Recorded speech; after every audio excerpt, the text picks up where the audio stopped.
It's hard for me to believe, but heading into the 2024 season, this will be the 20th season I have watched NASCAR racing. It's weird to think of how much has changed over these last 20 years, but honestly, there are some years that stick out more than ever. And I think that a lot of people look back to the 2011 season in this kind of regard. And today, I want to kind of look back at why we look back so fondly at the 2011 NASCAR season. Because I don't think it's one major thing that really makes us think back on it. There were so many different moments and different occurrences and different storylines that we had in that season that just make it so damn fun to look back on. So let's not waste any time and get right into it. And I'm going to go with the obvious choice that everyone looks back on it with immediately. Of course, you have the Cup Championship battle between Tony Stewart and Carl Edwards. Carl Edwards, the driver who was the most consistent guy all year, earned the most points out of anyone all year when they're all added together, and in many people's accounts was basically either robbed or had a missing ring with this season. And then you have Tony Stewart, somebody who was decent, but definitely was not a championship caliber driver or team in the opening 26 races. But after rattling off 5 of the last 10 races in victory lane and being as consistent as he possibly could be, he managed to beat Carl Edwards by tying him, with the tiebreaker being who had the most wins. Stewart had 5, Edwards had 1. This was the kind of battle that Brian France envisioned back in 2003 when he made up the original chase format. But this was not in any way the only reason why 2011 is so remembered or loved. First off was the spontaneity. There were so many first-time winners in this season, and in big races at that. You started off the season with Trevor Bayne winning the Daytona 500. The 20-year-old Trevor Bayne, who couldn't drink any of the alcohol in victory lane and became one of the biggest Cinderella stories in NASCAR history. And this was back before anyone could win the Great American Race thanks to everybody wrecking, so it was a really big deal at the time. Plus, you had so many people watching this season compared to the last couple that it made it even bigger as everyone was talking about it. You had Regan Smith winning his first race as the Southern 500. Though if you ask many, it was his second race. Even Mike Joy had a nice little quip to say about it. Smith gets the flag, and this time he'll get to keep it. And then, of course, the next one you go to at Daytona, David Reagan gets the win. Redemption for basically throwing away a chance at the Great American Race in February that gave Trevor Bayne the opportunity to win in the first place. When you went to the Brickyard, you had Paul Menard winning, a Midwest native who ended up capitalizing on a great fuel gamble and beating none other than Jeff Gordon, of all people, to victory lane, being able to kiss the bricks. While an underdog, it was really fun to see somebody who had paid his dues and, in all honesty, that season was outperforming however he had performed before. And the last new winner you had was Marcus Ambrose at Watkins Glen, a road course ringer, or at least road course specialist in a lot of ways, who finally managed to break through and get the victory after so many close encounters with the winning way. And, well, those are, again, scratching just the surface of how many great moments we had. I will list at least the highlight reel of it, but there are so many moments that go under the radar from this season as well that it's kind of sad that they get overshadowed by so many great ones. First off, you had Jeff Gordon returning to form. He managed to get back to victory lane in the second race of the season at Phoenix, beating none other than Kyle Busch to victory lane in doing so. That would be the first of 3 victories he would have, the final one coming at a Tuesday race in Atlanta, where he managed to beat his teammate and defending 5-time champion consecutively, Jimmy Johnson, to win his 85th career NASCAR Cup Series race, putting him officially 3rd on the all-time wins list.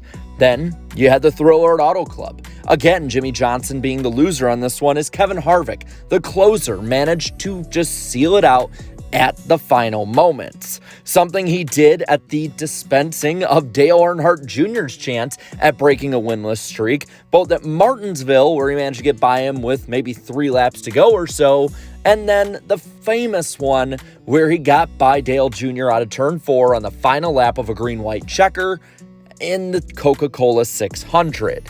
Dale Jr. that season as well was having a bit of a resurgence, as it was the first time he would get a top 10 points finish in 5 years and would start the resurgence of his career that would span through the middle of 2016.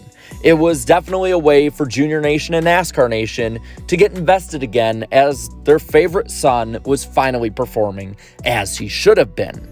Then you have Talladega. While people didn't like the two-car tandem, it was unique at the superspeedways that year, and no other season has quite looked just like it. Many do look back fondly on it and miss it, but others look back on it in the controversial light it was viewed on at the time. But you cannot deny that the finish at Talladega was famous and amazing to watch, as 8 leaders went 2 by 2 by 2 by 2 for a 2/1000th of a second gap of victory, with Jimmy Johnson finally getting the win, now over Clint Bowyer. The tandem drafting, well, it did pay off in that regard. Then you had the Harvick and RCR versus Kyle Busch drama. This started at Darlington while Regan Smith was doing his burnout in the aforementioned win. And you had a bit of a fight, some fun quotes, and when Kyle Busch decided to push his luck at Kansas in the truck race later that season, Richard Childress would have Austin Dillon, or Ty Dillon, whichever one it was, hold his watch and whoop Kyle Busch's ass.